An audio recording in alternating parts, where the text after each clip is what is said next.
Okay, good morning, class. Okay, remain standing. We're going to have a prayer. Trinidad, lead the prayer, please.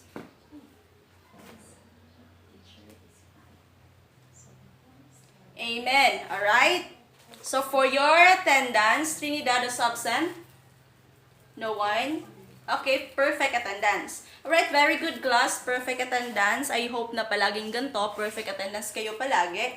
Alright. So we have a new topic that we are going to discuss today. No. So but before that, of course, hindi mawawala yung recap. So we are going to have a recap first before we proceed with our discussion. Alright, who wants to give a brief explanation about what we discussed last meeting? Alright, so De La Peña, stand up please. Okay, it's all about the topic that we discussed last meeting. Is all about what? It is all about figure of speech and its types. Alright, so very good. Now, I want you to get your phone. Pero pag chat, mabilis agad yung kamay. Now, I want you to connect it to the Wi-Fi. Okay, tapos na. Right. Now, there's a picture, 5 pictures that I already sent on your GC. Nakita? Alright, so I want you to describe what you saw on the picture. Okay, for each picture is already numbered with it. Okay, so for picture number 1, who wants to describe the picture? Trinidad.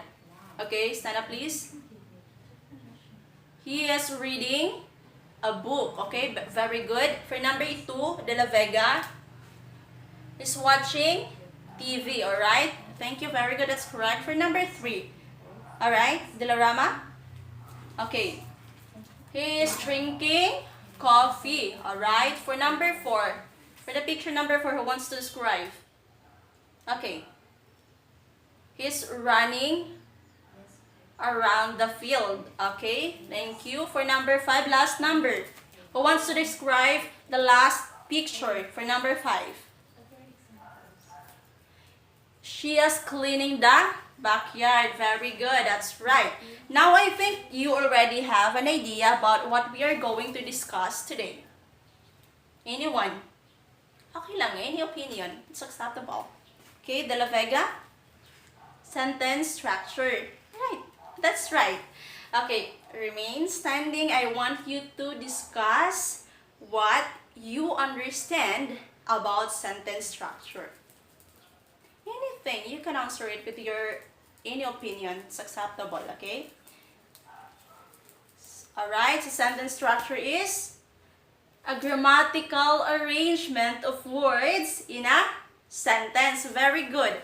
That's right. It is a grammatical arrangement of words in a sentence, and sentence structure is very important. So it is very important for you to avoid committing mistakes or grammatical errors when you construct a sentence. So sentence structures has 4, okay, De La Vega, you can take your seat. It has 4 types. So anyone who wants to guess or who already know about the 4 types of sentence structure. Okay, De La Peña. Okay. 4 types. Simple, compound, complex, and the last one is compound complex sentence. Very good. So the 4 types of sentence structure is all about simple sentence, compound complex, and compound complex sentence. Alright, for a simple sentence, I want you, De La Vega, to read the definition of simple sentence. Okay? Alright, so thank you. Take your seat. It has one independent clause with no conjunction and no dependent clause. So parang plain lang from the word itself, simple. Wala siyang kung ano-ano. It only has a verb and a subject. So for example, so I have here an example for simple sentence. So the example for a simple sentence is Mina waited for the van. Okay. Mina waited for the van. Okay, so yon yung example natin for simple sentence, alright? So as you noticed, yung sentence natin is sobrang simple from the word itself, a simple sentence. Sobrang simple niya lang, it has no conjunction, wala rin siyang dependent clause. Alright, so makikita natin is yung sentence has only a verb and a subject. So yung verb is the weighted, yung weighted is the verb so yung subject natin is Mina. So subject, Mina, verb is weighted. Alright, so let's proceed with number 2, compound sentence. So anyone who can read the definition for compound sentence, please? Okay, Villafuerte, compound sentence, read please. Okay, so compound sentence has two independent clause with a coordinating conjunction. So, ano yung coordinating conjunction na sinasabi natin? So, coordinating conjunction is the one that connects the two independent clause all together. So, that's a very important clause. So, coordinating conjunction is very important in compound sentence. So, here are the example. I only have one example for compound sentence. So, the example for compound sentence is, I did everything, yet you still left. O, di ba masakit? Okay, so I did everything, yet you still left. So, the coordinating conjunction here is the word yet. Alright? So, the independent clause the independent clause in the sentence, or the I did everything and you still left. So, yan yon. It has a two independent clause and one coordinating conjunction. Class, take note ha, na coordinating conjunction, it is easier for you to remember coordinating conjunction kung alam mo yung word na fanboys. So parang the fanboys is the abbreviated word for the coordinating conjunction. So ano ba yung coordinating conjunction na ginasabi natin in fanboys?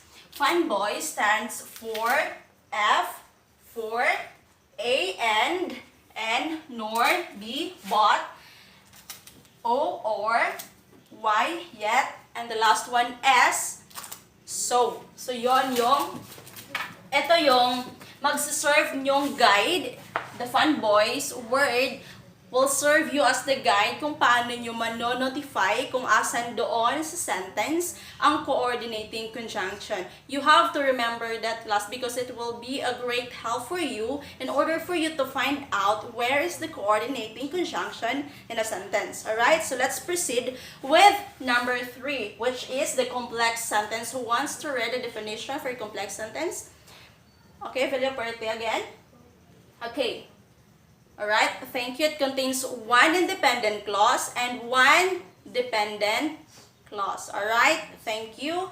So here is the example. For our example for complex sentence, although she's struggling to live, she did not lose hope as she believes that there is always a better tomorrow. So as you noticed, meron siyang isang dependent clause and one independent clause. Okay?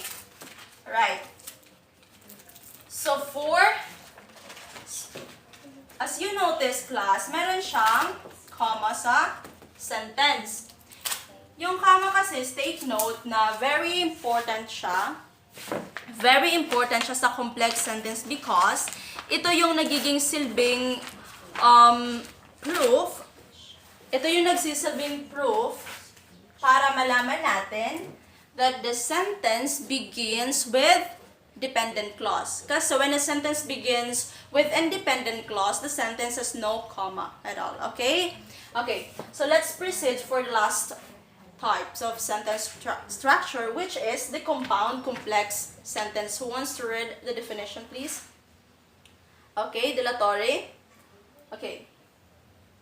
Thank you. It has at least one dependent clause and two independent clause. So, meron din itong coordinating conjunctions that put the two independent clause all together to have a perfect and a correct sentence. Alright? So, here is the example for a compound complex sentence. Alright? So, although I'm super rich, I still can't get her, and everything I do discourages her. Alright? So, yung independent clause ng sentence is the although I'm super rich. So, ang dependent clause kasi is parang wala siya, kailangan niyang may dugtong kasi hindi siya magiging kompleto. So, the independent clause here is I still can't get her. The one independent clause, and the last one, the other independent clause is everything I do discourages her. Okay?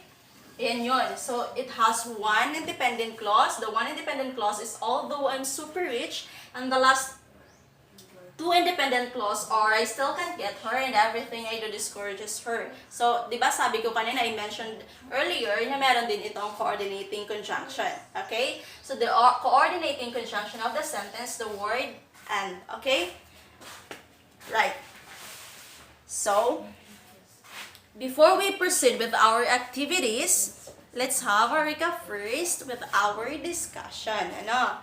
So, our discussion that we tackled earlier is all about sentence structure, which has 4 types. And its type are simple, compound, complex, and compound complex sentence.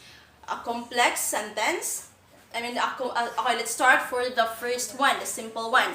The simple sentence, okay? Simple sentence has one independent clause with no dependent clause and no coordinating conjunction. Okay, so for compound sentence, it has 2 independent clause with coordinating conjunction. So yung coordinating conjunction natin, paano natin siya malalaman nating madali or paano natin siya manunotice is we have to know the word fanboys. So, para mas mapadali nating malaman kung ano yung coordinating conjunction. Okay, so for the complex sentence, it contains at least 1 independent clause and 1 dependent clause. So, paano natin malalaman kung magkakaroon ba ito ng comma? Of course, the comma will be visible if, and only if, the sentence started with dependent clause. Pero kung nag-start yung sentence sa independent clause, then the comma will not be visible. Okay? So for the last one, the compound complex sentence, it contains at least 2 independent clause and 1 dependent clause. And of course, it also has a conjunction that connects the sentence all together. Okay? Now, do you have any questions regarding our topic? Wala? Are you sure? Okay. Okay, then, I want you to group yourselves into 4. Into 4 groups. Yeah. Okay. Now, I want you to sit with your group mates and select your leaders. That leader will be the one to what? Present your output in front of the class. Okay. Now, each group will be given a corresponding task. Okay, for group 1, you are assigned for simple sentence. Group 2, compound sentence. Group 3, complex. And the last one, group 4, for compound complex sentence. So, all of you, I want you to,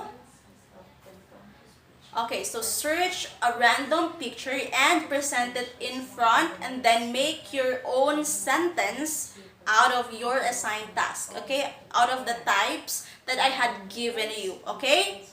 Alright, so I will be giving you 5 minutes for that to finish, and then present it with, okay, so present it in front of the class, okay? Okay, time's up. Alright, group 1, present your output in front. Okay, very good. You may take your seat. Group 2. Alright, very good. Clap your hands. Alright, for group number 3. Okay, please. Okay, very good. Last group. Group number 4. Okay, paste your output in front. Alright, very good. I think you are ready for your quiz. Okay? I will be giving you a quiz, of course, para alam mo kung nakinig kayo sa discussion natin for today. Okay?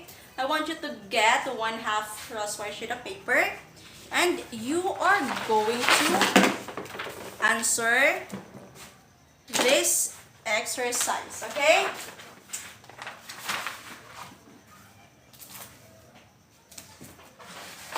I will only be giving you a 5-minute for this to finish, okay? Kasi masyadong madali lang quiz na to, okay? For your direction, okay, so below are the example of complex sentence. Okay, so I want you to underline the independent clause and double underline the dependent clause. Okay, for number 1, I love him because he's responsible. Okay, double underline the dependent clause and underline the independent clause. Okay, for number 2, because my soup was cold, I put it in the microwave.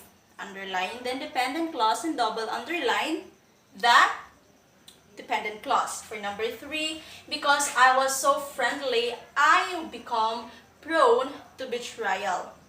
Alright? Again, underline the independent clause and double underline the dependent clause. For number 4, even though you're scary, I'd still stay beside you. Okay? Again, underline the dependent clause and double underline the dependent clause. For the last number 5, because I was late again, it will be deducted on my salary. Okay, so underline the dependent clause and double underline the dependent clause. Sobrang easy niya lang. So I will be giving you 5 minutes for this to finish. Okay? Right.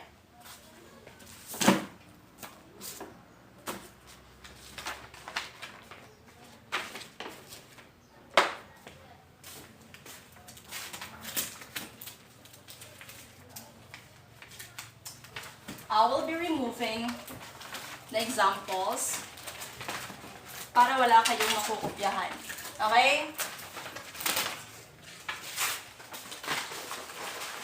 Kasi our topic is very easy, madaling tandaan. Kung nakinig lang kayo, it will be easy for you to answer the exercise that I had given to you. Okay?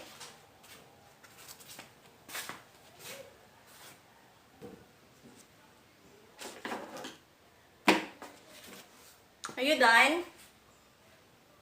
Not yet? Okay. Continue answering.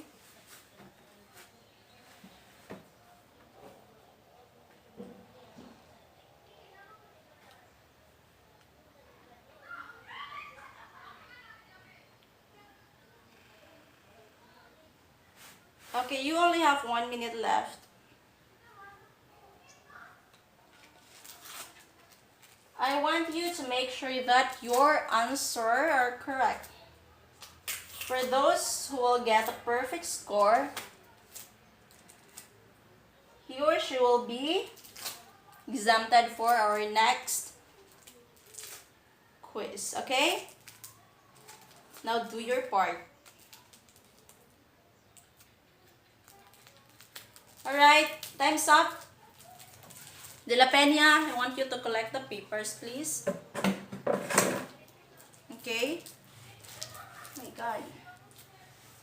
Okay, thank you. Please put it on my table.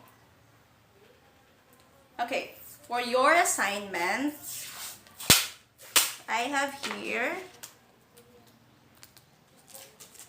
I have prepared an assignment for you. Okay. Alright, so for your assignment, in a short bond paper, list down 10 examples of each of the type of sentence structure and attach a printed picture that relates to the given sentence. Alright, nakuha? This assignment will be passed on Monday. Okay? Alright.